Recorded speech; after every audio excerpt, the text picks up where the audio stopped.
Something else I wanted to talk about today, though, based on a very interesting article that you wrote about some of the unelected influencers that may have a voice in terms of this government, and some familiar names and faces, actually. It's like the people who used to be politicians who have now become consultants and lobbyists who are looking to have more influence in how, including people like Bill English, Steven Joyce, the question about whether John Key will have a sphere of influence in this government, given that Christopher Luxon's kind of like his protege. Lots of questions about that. And, I mean, again, is this just part of the way we do democracy? Well, yes, you always are going to have people around a government who aren't elected that need to be advising the governments, helping run the administration. So there's always a chief of staff in the beehive.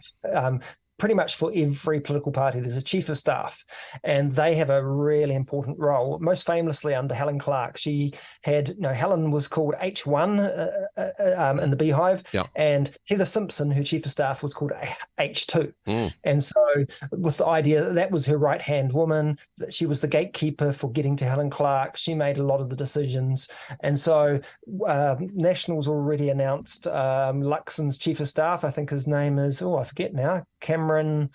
Not Slater, hopefully. It's not Slater. It's not Cameron Brewer. It's another Cameron, I think.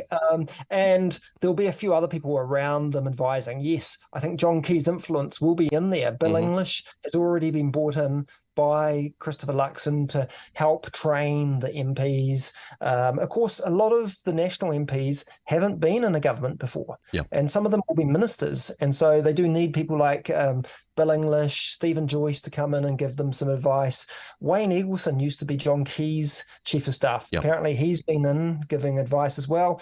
But yeah, I do have some concerns about, some of these people like Joyce and Wayne Eagleson actually now have their business consultancies where they help lobbying and things. And talking about the sphere of influence that they have, because it is, I know you and I have talked about this before, this revolving door of politician becomes lobbyist and then back to politician again. They still have their vested interests as lobbyists and consultants, and yet now they've got the ear of, or potentially the Prime Minister and Cabinet Ministers. Yes, and so we're going to have a lot of scrutiny on this incoming government, just like any government, about who is, influencing them. There's been a lot of political donations, big money going to all the political parties, actually. Particularly on the right, though, to be fair. Yes, absolutely. There's always the question of whether the big money goes to the parties that business favour or the parties that are most likely to get in government. So I think the right got a lot of money this electoral cycle, particularly because people like to back a winner. Business people like to back a winner. But yes, there's always the question of, is there any quid pro quo? Is there going to be any favours for those donors? So we're going to have to scrutinise, the unelected people that are influencing this next government.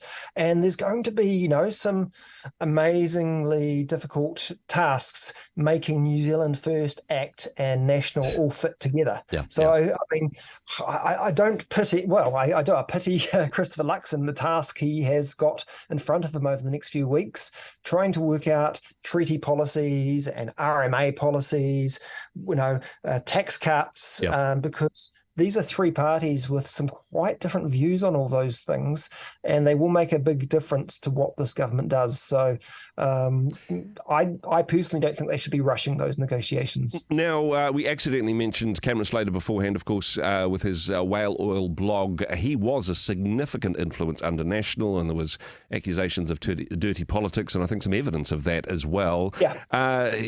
Unlikely to come back under any form? Do you think he's done his chips politically, or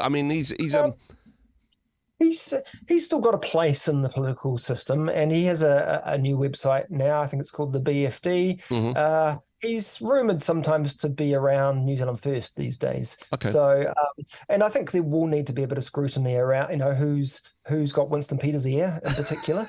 And who he's employing, because all the political parties are quite secretive about what goes behind behind the scenes, and Yep. but New Zealand First is the most extreme in that regard. They really don't like people knowing what's going on behind the scenes. Having said that, though, particularly as campaigning opposition parties, a lot of rhetoric, especially from ACT, about sort of anti-consultants, and we're going to slash the public service, and we're going to get rid of all these expensive consultants. It sounds like, even before the government is formed, they've got quite an expensive consultancy bill. Oh, absolutely. And I think ACT's right to draw attention to how the public service is using a lot of consultancies. Mm-hmm. And if you want to trim the fat, certainly some of those people are paid some pretty fat fees. Yeah.